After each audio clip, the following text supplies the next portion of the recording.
We're told to take the ISS by any means necessary. I.S.S, the International Space Station, stars Ariana DeBose, Masha, Mashkova, and is directed by Gabriella Cowperthwaite. It doesn't matter. Who cares? And it's the story of 6 astronauts, 3 Americans, 3 Russians, who all live together on the space station when a nuclear war breaks out on the planet below, and each country is given specific instructions to take over the International Space Station for reasons. Now, this is another movie that wasn't on my radar until I'd seen the trailer just a couple weeks ago, and I didn't think it was coming out now, but when I saw it had opened, I decided, I'll just go see what this movie is about. But overall, in terms of the quality of the movie, I was not that impressed by it. And I will say this movie is a brisk 95 minutes, which, you don't see that often nowadays. But even with that 95-minute runtime, this movie dragged. Like, that 95 minutes felt like 2 hours. This movie feels like it could have easily had been like a summer $100+ million blockbuster movie, directed by Michael Bay, and had all these like friggin' action scenes galore and explosions.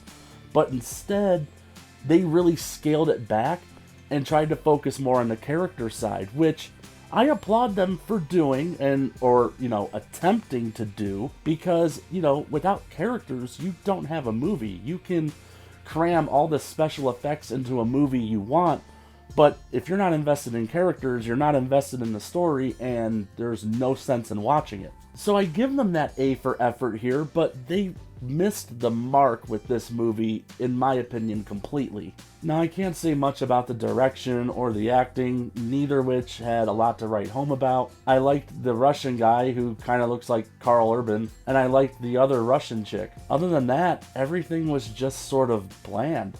Now, I will give this movie a little bit of credit in that initially it did do a good job of building up the paranoia between the different astronauts, and playing that game of who do you trust, even going as far as who do you trust on your own side, because everybody is either in it for country or they're either in it for themselves. But once those battle lines have been drawn and you kind of know who is who, I think that really zaps all the tension and the suspense out of this movie, because I really thought they could have drawn out that ambiguity all the way to the end, or at least towards the climax, but instead they kind of nip it in the bud a little early on. I mean, they do try to throw a twist at the end that we'll get to it.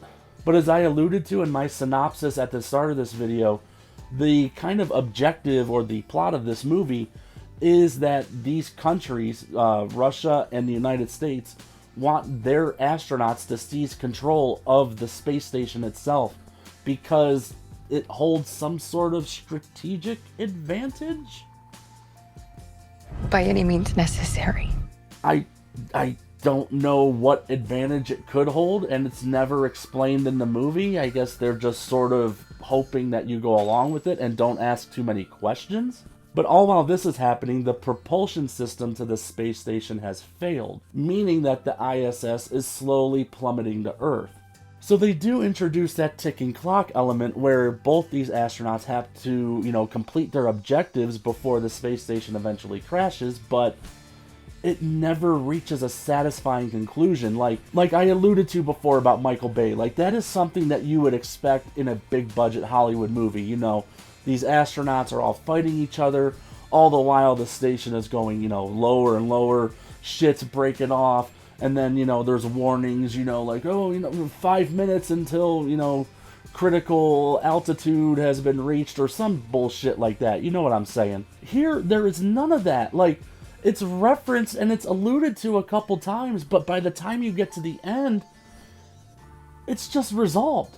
So, spoilers, not that anybody, I think, cares at this point, but early in the movie, when they discover that the space station has lost its propulsion and is slowly falling, the main girl in the movie, American woman, has sent a distress signal to Earth, hoping that somebody down there, whether Russian or American, will get the propulsion systems back online, because for whatever reason, They can't do it themselves. It's controlled on the ground. I don't know how true that is to real life. It doesn't matter in this context. So then you go through the whole movie, completely forget about it. You get to the very end, and then all of a sudden, the communication systems are back online, the message is received, and the propulsion system is back online, and they're all fine. There was no tension, there was no stakes, and that's something that could have been prime for that. It was right in their hands, something that could have been an excellent sort of driving force for a climax for the third act of this movie, and they just shit the bed with it. And this is a common problem that I'm seeing with a lot of movies nowadays, and a lot of movies like this, especially these ones that are released in January that they just dump, is they produce an interesting concept and they halfway develop it, but then they don't know how to finish. And instead of taking the time to craft a kind of thrilling and climactic ending, yeah, this ending was just crap. Now the guy who quote-unquote kind of becomes the villain at the end is this other U.S. astronaut. And as a character, he's fine. He's not completely motiveless because they do allude to numerous times how during this whole crisis, he desperately wants to get back home to his children. But it's never elaborated on any further, so when the inevitable heel turn happens, you completely forget about it and you're left dumbstruck like, what the hell am I watching?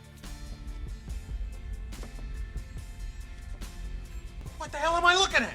And I know I'm not doing justice enough in explaining this, but that's because the movie itself does not do a good job in explaining this. It leaves a lot of shit just floating out there in the ether, hoping that you can grab it and at least connect some dots and make a half-ass attempt to this plot making any sort of sense. But for me, yeah, it was just it was bad. It was bad. Now, in terms of my recommendation, you know, if I was grading this thing based off of the first half, I probably would have given it a worth checking out recommendation, but that second half and that ending shot this thing straight to a hard pass. Now, I guess if you are curious, you know, wait till streaming, but under no circumstances waste your hard-earned money to go see this in theater. I liked the tension, I liked the paranoia.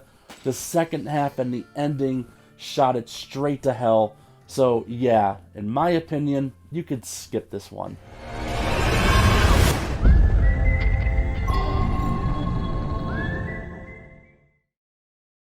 But anyways, that wraps up my review for I.S.S. International Space Station, or what I think the little acronym should be known for is incredibly stinky shit, because it was just a fat turd. But I don't know if any of you guys out there have seen it, if you were on the fence of seeing it.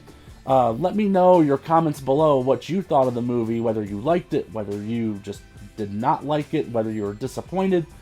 Post your comments below. And as always, like, comment, and subscribe. Adios. Now, GTFO!